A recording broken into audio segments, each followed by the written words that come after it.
Vamos ahora con este problema en el que el monóxido de carbono y el agua reaccionan para formar un equilibrio. Vamos a ver que los dos primeros enunciados del problema son bastante sencillos, pero el tercer enunciado es muy interesante. Es una cuestión en la cual vamos a valorar si este equilibrio es exotérmico o endotérmico en función de cómo cambia la constante en base al cambio de temperatura. Bastante interesante, vamos a ver. Bien, este problema nos dice que determinamos, que nos dan la constante de K sub P en función de las presiones, ¿vale? Que vale 10. Dice que introducimos inicialmente 0,3 moles de CO2 y 0,2 moles de agua en un matraz de 15 litros. Es interesante estudiar o ver un poco el equilibrio al principio, porque si os fijáis, la cantidad de moles de producto que tengo, 1 más 1, que son 2, es igual a la cantidad de moles que tengo en el reactivo, con lo cual incremento de N es igual a 0. Es decir, que si utilizo esta fórmula,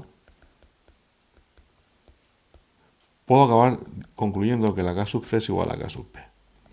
¿Y esto por qué es importante? Porque me va a permitir, con esta K sub P, leer el problema o leer el equilibrio en función de las concentraciones y no necesariamente tener que obtener las presiones. Con lo cual, la concentración de CO inicial y la concentración de agua inicial las puedo calcular a partir de los valores que tengo aquí. ¿Cómo? Moles partido volumen, moles partido volumen. Los moles de CO son 0,3 dividido entre 15, es decir, 0,02 molar, y agua 0,2 partido 15, que esto es 0,013 molar. Con esto pues nos planteamos el equilibrio CO gas más agua gas en equilibrio con CO2 gas más hidrógeno gas. La concentración inicial de CO es 0,02 molar y la del agua es 0,013. Y de esto no tengo nada. Y la concentración en equilibrio será igual a 0,02 menos X, 0,013 menos X, X y X. Y por tanto la K sub C será igual a la concentración de CO2 por la concentración de hidrógeno dividido entre la concentración de CO por la de agua. Es decir, X al cuadrado dividido 0,02 menos X por 0,013 menos X. Y esto es igual a 10. ¿Por qué es igual a 10? Porque como hemos razonado antes, la K sub C es igual a la K sub P.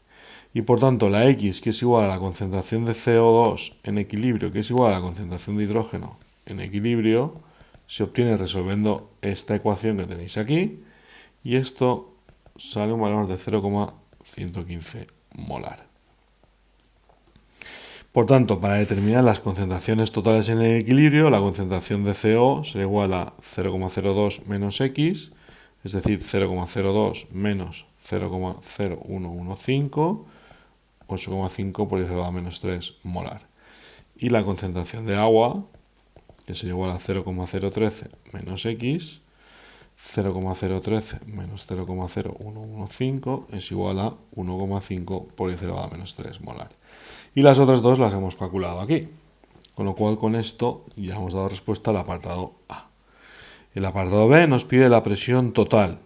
La presión total la podemos determinar como concentración total de todas las especies por el rey por T. Y la concentración total es la suma de todas ellas. Es decir, 8,5 por 10 elevado a menos 3 más 1,5 por 10 elevado a menos 3 más 0,0115 más 0,0115. Y esto es igual a 0,033 molar. Por tanto, la presión total será igual a 0,033 por 0,082 por la temperatura de trabajo, que es 690, 1,867 atmósferas. Esta será la presión total. Y ahora el apartado C nos da o nos pide que hagamos un razonamiento, ¿vale? Y este razonamiento se ve bien si escribimos los datos, ¿no?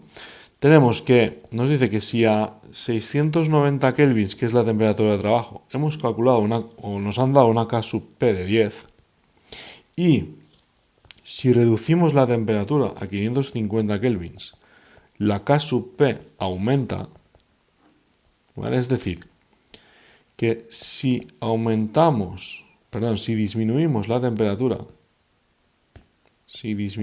temperatura, lo que hace la K sub P es aumentar. Si nos fijamos en la forma de la K sub P, que es la presión de hidrógeno por la presión de CO2 dividido entre la presión de agua por presión de CO, si aumentamos la K sub P es porque el numerador aumenta. Si el numerador aumenta es porque el equilibrio está desplazado a la derecha. Por tanto, estas cantidades aumentan con respecto a las de los reactivos. Conclusión, si disminuimos la temperatura, el equilibrio se desplaza